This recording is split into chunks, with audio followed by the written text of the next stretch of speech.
வெண்முரசு. எழுதழல் 51. வாசிப்பது சந்தீப். 7. துடியிருள் 5. அபிமன்யு அமைச்சு அறையை விட்டு வெளிவந்ததும் காத்திருந்த பிரலம்பன் அவனுடன் நடந்தபடி, இப்போது அரசியரை சந்திக்கப் போகிறோமா என்றான். அவன் உய்தொடர்ந்ததைப் பற்றி அபிமன்யு வியப்பு கொள்ளவில்லை. ஆம், அரசியரும் 3 குழுக்களாக இருக்கிறார்கள் என்று கேள்விப்பட்டேன். நான் முதலில் ஜாம்பவதி அத்தையை சந்திக்க விரும்புவதாக ஜாம்பவ விலாசத்தின் அகத்தளத்திற்குச் சென்று சொல்க. நான் செல்வதற்குள் அவர் காளிந்தி அத்தையை அங்கு வரவழைத்திருப்பார் என்றான். நடந்தபடி அவர்களை நான் சந்தித்துக் கொண்டிருக்கையில் ருக்மிணி அத்தையை சந்திக்க விரும்புவதாக சென்று சொல்க. அங்கே பத்ரை அத்தையும் லக்ஷ்மணை அத்தையும் மித்ரவிந்தை அத்தையும் வந்திருப்பார்கள். இறுதியாக அரசி சத்யபாமையை சந்திக்கிறேன். உடன் நக்ரஜித்தி அத்தை இருப்பார் என்றான். பிரலம்பன் ஆம் என்றான்.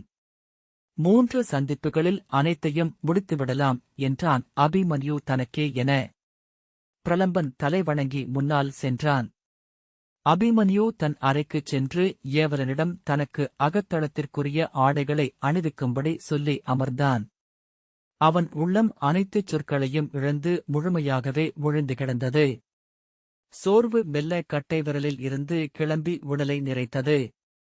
அனைத்து நரம்புகளும் நாணிழக்க அவன் அங்கிருந்து தன்னால் எழவே முடியாது என எண்ணினான். ஏவலன் மெல்ல தட்டிய போதுதான் அவன் தான் துயில் கொண்டு சரிந்தபடி இருப்பதை உணர்ந்தான்.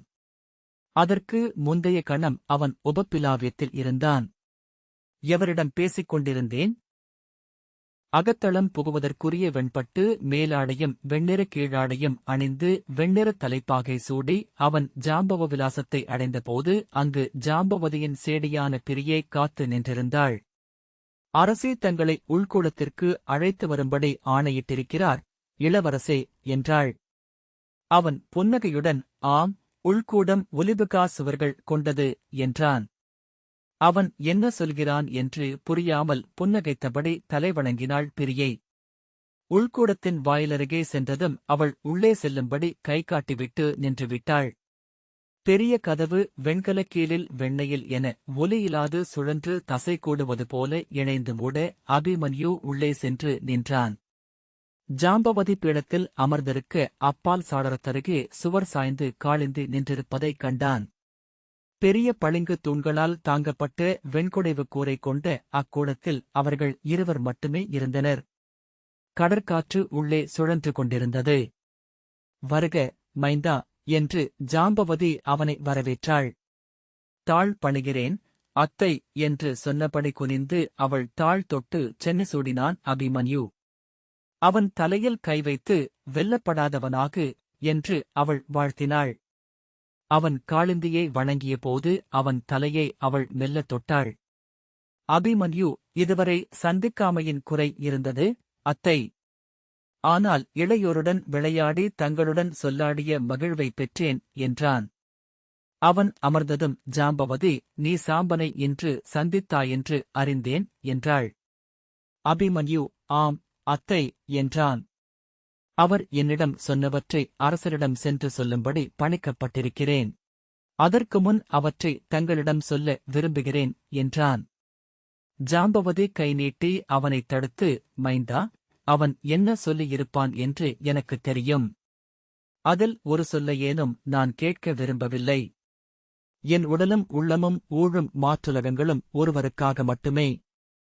பிறிதொரு எண்ணம் என்னில் எப்போதும் எழுந்ததில்லை என்றாள்.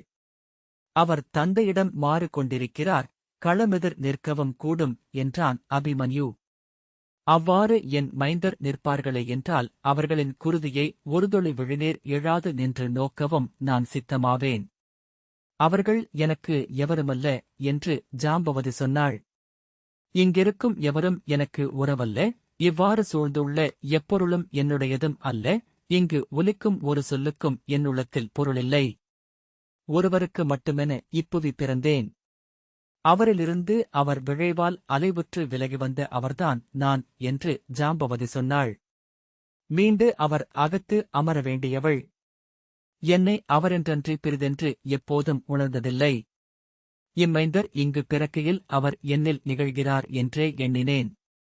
எண்புறமும் சூழ்ந்திருந்தாலும் கையெட்டித் தொட முடியாதவராகிய அவரை மடியிலும் முலைகளிலும் இட்டுச் சீராட்ட முடிவதற்கான வாய்ப்பென்று மட்டுமே கருதினேன். என் வழியாக இவ்வுலக நோக்கி அவர் திரிகிறார். வில்லென்று என்னைக் கொண்டு அம்புகளை தொடுக்கிறார். பிறிதொன்று கருதியதே இல்லை. ஜாம்பவதி பருத்து ஓங்கி பெரிய கைகளும் பரந்த முகமுமாக ஆலயச் சிலைகளில் எழுந்த அன்னை போலிருந்தாள். இப்போது கூட இம்மைந்தர் தந்தையிடம் மாறுகொள்கின்றனர் என்று நான் கருதவில்லை. அவரே 80 முகம் கொண்டெழுந்து தன்னுடன் தான் போர் புரிகிறார் என்றே தோன்றுகிறது. அது அவர்களின் போர்.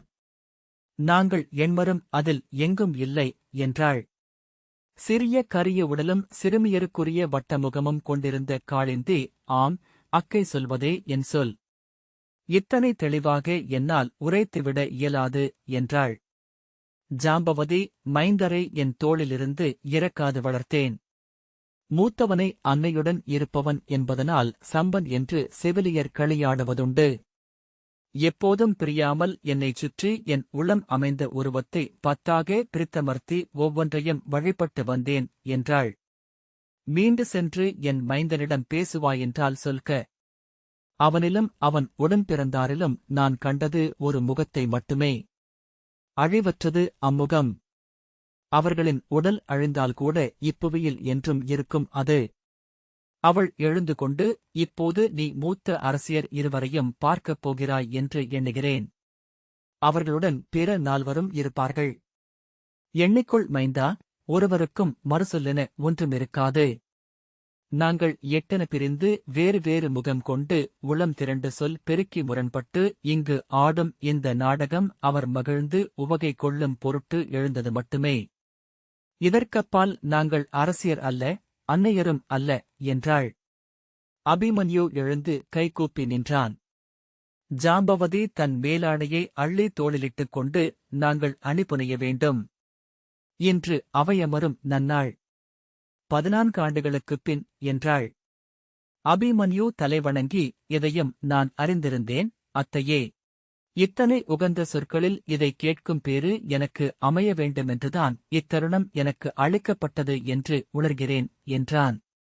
ஜாம்பவ விலாசத்தின் முகப்பில் பிரலம்பன் அவனை எதிர்கொண்டான். அபிமன்யு அங்கு வந்த போதிருந்த சோர்வகன்று முகம் மலர்ந்திருப்பதைக் கண்டு, வென்றுவிட்டோமா என்றான் பிரலம்பன். எண்ணியதல்ல நிகழ்ந்தது என்றான் அபிமன்யு. பிரலம்பன் குழப்பத்துடன், நாம் பிற அரசியரை பார்க்க வேண்டும் அல்லவா என்றான். ஆம். அத்தையரிடம் பேசினாயா என்று அபிமன்யு கேட்டான்.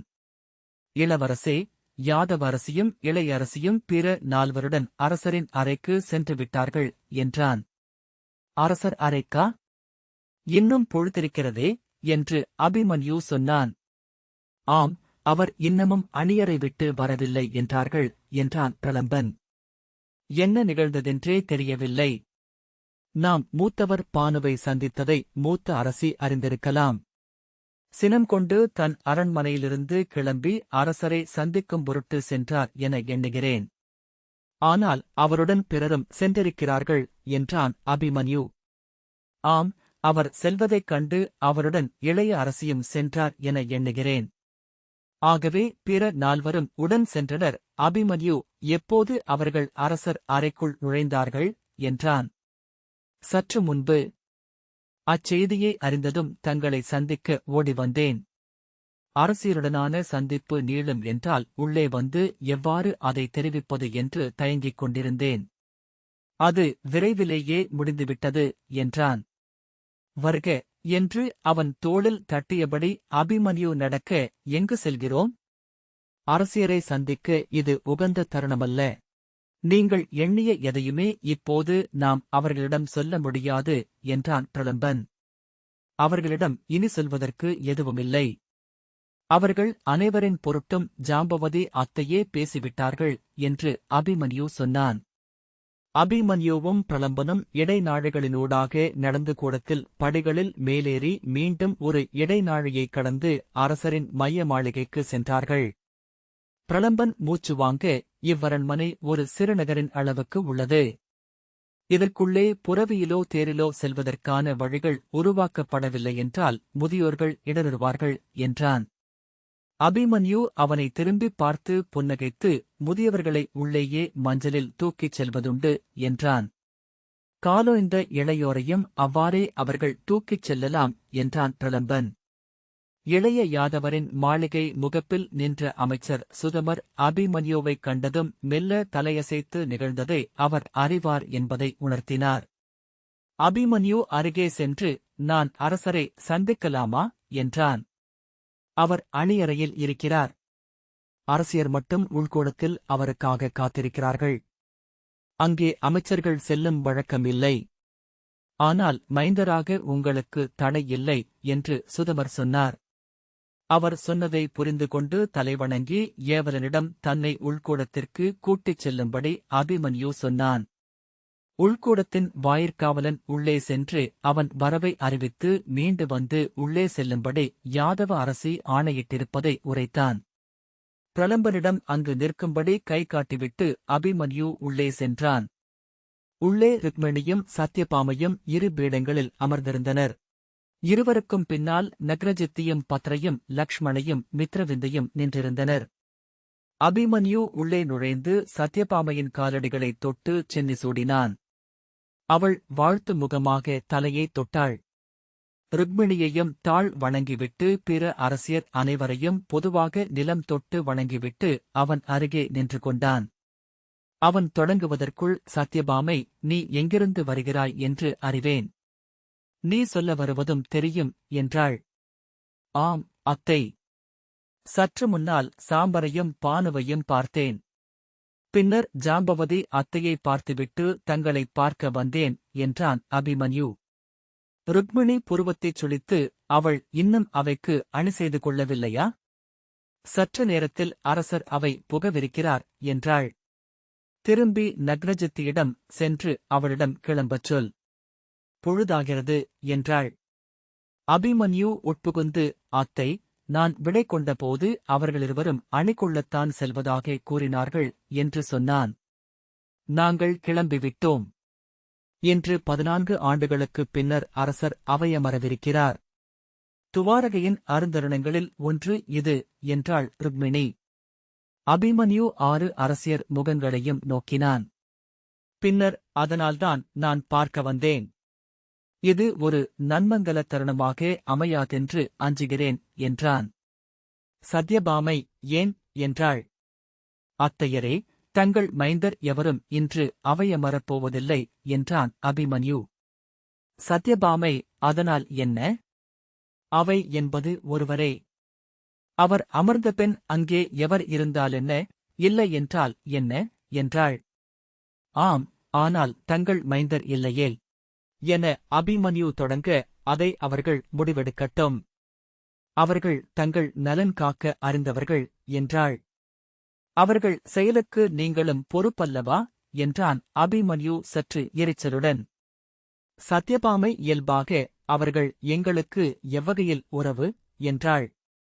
அபிமன்யு, இங்கு நான் வந்து தங்களை சந்தித்த போது பிறிதொன்றை சொன்னீர்கள் என்றான். ஆம், அதை எண்ணியே நானும் வியந்து கொண்டிருக்கிறேன். இந்தப் பதர்களை எல்லாம் அனைத்துமென எப்படி எண்ணியிருந்தேன் ருக்மிணி, அது அவர் அகன்றிருக்கையில் எங்கள் மேல் கவிந்த இருள் என்றாள். அல்லது அவர் எங்களை சிக்க வைத்துச் சென்ற ஆடல். 14 ஆண்டுகாலம் ஒளிமறைவு பகுதியிலிருந்தோம். அவர் முன் நாங்கள் எவரென்று அறிந்தோம். மைந்தா, இப்புவியில் எங்களுக்கு மானுடர் என பிறிதவரும் இல்லை.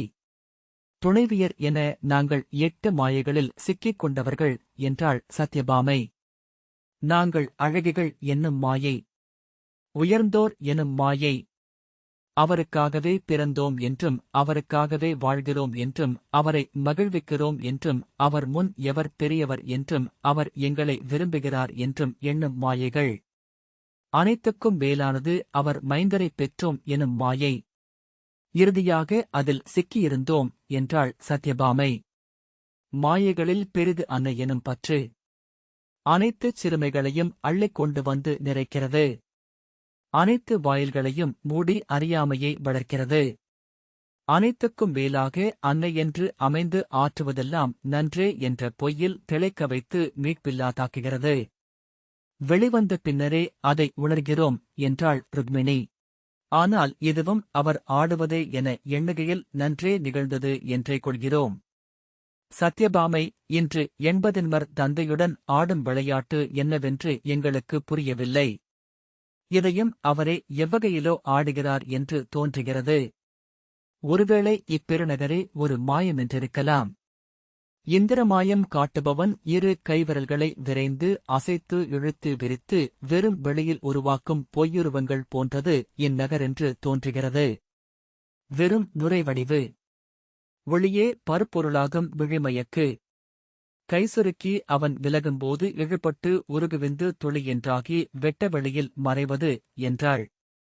இந்நகர் போலவே நாங்களும் எங்கள் மைந்தரும் அவர் தோகை விரித்தாடும் வண்ணப்பீலிகளாக இருக்கலாம். அவர் ஆடலுக்கு அழகு சேர்ப்பதன்றி வேறு பொருள் இல்லை என்று நாங்கள் உணர்வதைப் போல் அனைவரும் உணரும் காலம் வரும் என்றாள் ருக்மிணி. ஆனால் இது வீண் அல்ல, இறை விளையாட்டு மாயையினூடாகவே. அதன் அலையெல்லாம் வெறும் மயக்கு. அதிலெழும் அமுது மட்டும் மெய்.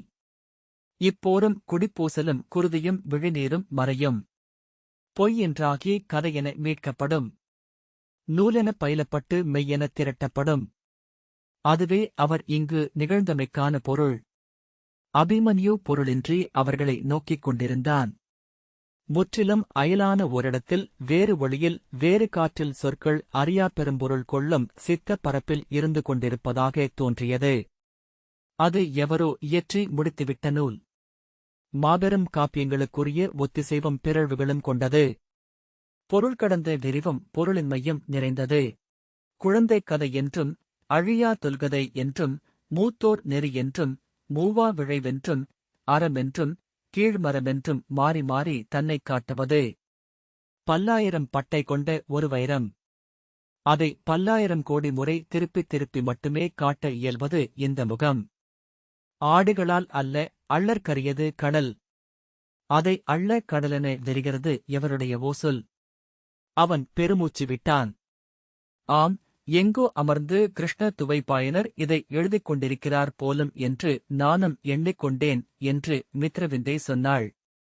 அவரிலெழும் அழியாச் சொல்லில் மட்டுமே அவர் முகம் தெரியும். மறுபக்க கதவு ஓசையின்றி திறந்து ஏவலன் வெளிவர 6 அரசியரும் எழுந்து நின்றனர். அபிமன்யு எழுந்து கைகூப்பி நின்றான். உயர்ந்த அரைக்கதவினூடாக இளைய யாதவர் அரசணைக் கோலத்தில் வெளிவந்தார். பச்சை மரகதங்கள் பதிக்கப்பட்டு தளிரென்று ஒளிவிட்ட பொற்குரடு. இளநீல அருமணிகள் சுழந்த கழல். உருகி வழிந்த பொன் என நெளிவுகள் அமைந்த அரையாடை. அனலொளி கொண்ட வைரங்கள் செறிந்த பொற்கச்சை. அதில் செருகப்பட்ட உடைவாளின் பிடியில் கருடன் செவ்விழி திறந்திருந்தது. பொற்கவசமிட்ட மார்பு. தோளிலையும் புயவளைகளும் கங்கணங்களும் கணையாழிகளும். அணியில்லாத ஓர் இடமில்லை. பூத்த மரங்களில் நிகழும் நிறைவு.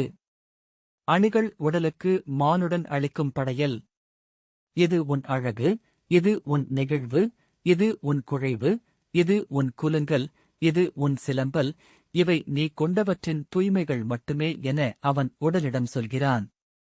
ஆம் என்று சூடி மேலும் பொலிகிறது உடல்.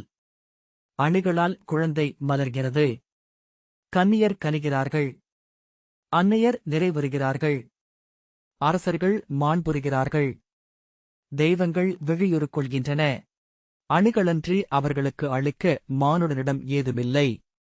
அணிகள் அழகென மானுடன் அறிந்தவற்றின் நுண்செறிவு.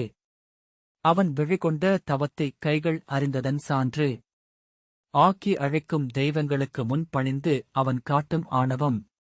செம்பட்டு சுழற்றி அதன்மேல் முத்தாரம் சுற்றி வைரமலர்கள் பதித்து இப்புவியின் முதன்மை பெருஞ்செல்வம் என்று அமைத்து 3 அடுக்கு மணிமுடியின் மீது வானிலிருந்து மிதந்து வந்து விழுந்து மெல்ல தைத்து நிற்பது போல் மயிர்பீலி காற்றில் அசைந்தது. பொன்னென்றும் மணி என்றும் அணி என்றும் ஆடை என்றும் குலமென்றும் குடியென்றும் அரசென்றும் அறமென்றும் அவரை இங்கிருக்க வைக்கும் அனைத்துக்கும் அப்பால் சிறகு என எழுந்து அவரை வானில் எடுத்துச் செல்லும் ஓர் அழைப்பு அது. இந்த வாசிப்பை கேட்டதற்கு நன்றி.